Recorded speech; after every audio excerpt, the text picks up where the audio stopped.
Next up is long-awaited return to the Poetry in the Park stage. Vincy, come on up.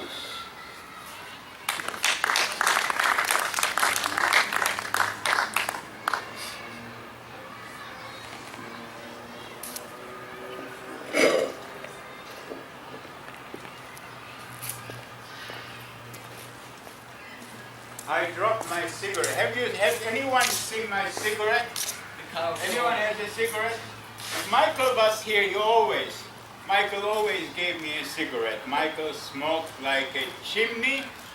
Michael is an artist, my artist friend.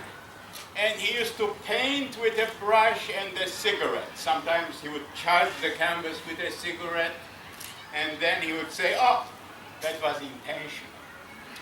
Well, they called me from Montreal General one day. They say, your friend Michael is calling for you.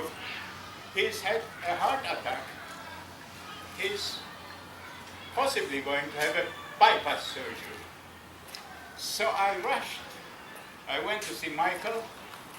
He was there. They were talking. The nurses, they were saying, hey, he's a smoker, isn't he? And they were saying, well, we have to bypass. And finally, I got to see him. Right? He looked like a ghost. I said, Michael, what happened to you? Rather tell me, what can I do? He said, Vincy, get me a cigarette, please. They won't let me smoke here. So I got thinking, maybe I should stop completely smoking.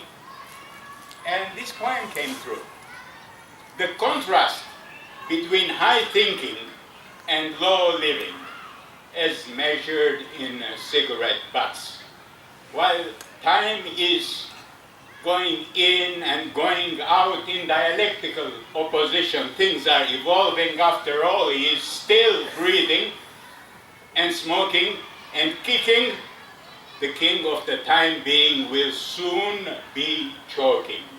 As we sit and stare at time passing by, one more cigarette is what this is all about. We do not have to rave and shout, but on this issue we have no doubt.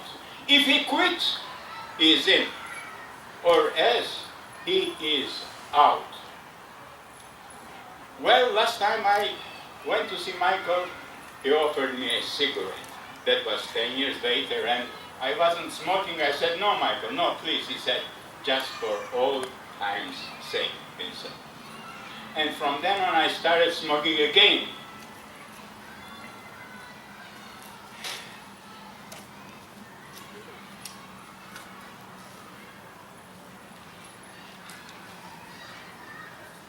I once saw a poet bleed to death. I heard him whisper his last verse, the blood of silence so intense. I recall hands at his expense, so much nonsense that makes sense. This is the illusion of the illusion of the illusion of the illusion of being here.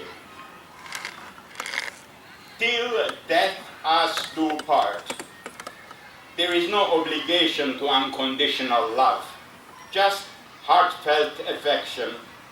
Dedication is a must, willing to go the distance without any doubt, belonging to a lover. With devotion and trust, this is the thrill of adoration, not just a cloud. The more the feeling, the happier the being. But at the end, the harder might be the living. Such is the balance of life. Fragile at the source, would crumble if it were kept in place by force. Love is absolutely natural. One cannot enforce.